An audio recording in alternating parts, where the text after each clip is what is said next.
కుకట్పల్లిలో నూతనంగా నిర్మించిన మండల ప్రాథమిక పాఠశాల ప్రారంభించిన ఎమ్మెల్యే మాధవరం కృష్ణారావు, ఎమ్మెల్సీ నవీన్ కుమార్, మాధవరం సుశీలమ్మ స్మారకంగా సొంత నిధులతో పాఠశాల భవనం నిర్మించి ఎమ్మెల్సీ నవీన్ కుమార్ దాతలు ఎమ్మెల్సీ నవీన్ కుమార్ సొంత నిధులతో భవనం నిర్మించితే కనీసం ఫోటో కూడా పెట్టలేదని అధికారులపై ఆగ్రహం వ్యక్తం చేసిన ఎమ్మెల్యే కృష్ణారావు, ప్రభుత్వాలు మారినా కుకట్పల్లిలో అభివృద్ధి మాత్రం ఆగదు.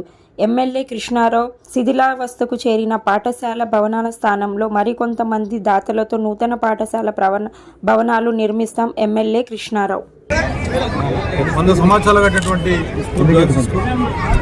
రాజీవ్ గాంధీ స్కూల్లో అది కూడా ఎప్పటి నుంచో కడితే దాన్ని కూడా డిమాలిషన్ చేసి మా ఎమ్మెల్సీ నవీన్ కుమార్ గారి ఆధ్వర్యంలో ఆయన సొంత నిధులతో రాజీవ్ గాంధీలో ఉన్నటువంటి స్కూల్కి 1,50 లక్షలు పెట్టి అక్కడ చేయడం జరిగింది. అది కూడా బ్రహ్మాండంగా స్కూల్ కట్టించాడు మాధవరం రామచంద్రరావు గారి పేరు కూడా. అదేవిధంగా girls Kukatpally girls college school కూడా 90 లక్షలతో ఈరోజు కంప్లీట్ చేస్తూ ఉన్నాం. అంటే స్కూల్స్ ఎక్కడైతే ఇబ్బందికరంగా ఉన్నాయో అక్కడ ఉన్నటువంటి సమస్యను చూసి విద్యార్థులకు కానీ టీచర్స్ కానీ ఇబ్బంది జరగకుండా ఒక ప్రణాళిక సిద్ధం చేసాం. మనలో కొన్ని యాభై నుంచి ఇట్లు ఒకటి గౌతమంగా జరంగులో కంపెనీకి వచ్చింది. రాజీవ్ గాంధీ కట్టాల్సిన అవసరం ఉంది. విశాఖపట్నంలో ఆల్రెడీ ల్యాండ్ కేటాయించడం 100 ఎకరాలు కేటాయించాలి. ఇప్పటికే స్కూల్స్ అదే ఎన్టీఆర్ పేరు మీద ఉగుంబలో కూడా స్కూల్ కూడా శంకుస్థాపన చేసాం. అది కూడా కంప్లీట్ చేయాల్సిన అవసరం ఉంది. స్కూల్స్ స్ట్రెంత్ పెరిగిపోయింది.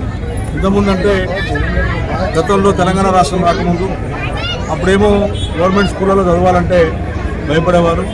తెలంగాణ గవర్నమెంట్ వచ్చిన తర్వాత కేసీఆర్ గారి నాయకత్వంలో స్కూళ్ళు ఎక్కడెక్కడ స్కూల్ స్ట్రెంత్ పెంచడం, స్కూల్ బిల్డింగ్ కట్టియడం, ఆ రకంగా విద్యార్థులు కూడా మంచి జరిగింది. కాబట్టి మొత్తం గవర్నమెంట్ స్కూల్ మీద ఈరోజు నిరుపేదలు అందరూ ఆధారపడుతూ ఉన్నారు. కాబట్టి ఈ స్కూల్స్ విస్తరణ చేసినట్టుంటే విద్యార్థులకు ఫీజులు ఎక్కువైపోయినా ఇప్పటికీ బయట చదువుదామంటే విద్యార్థులు చదువుకోవాలన్నటువంటి ఆలోచన ఉన్నప్పటికీ పైసలు లేక ఇబ్బంది పడుతున్నాం. కాబట్టి గవర్నమెంట్ స్కూళ్ళ ద్వారా మనం ఇద్దరు పెంచొచ్చిన ఆలోచనతో కార్యక్రమం తీసుకున్నాం.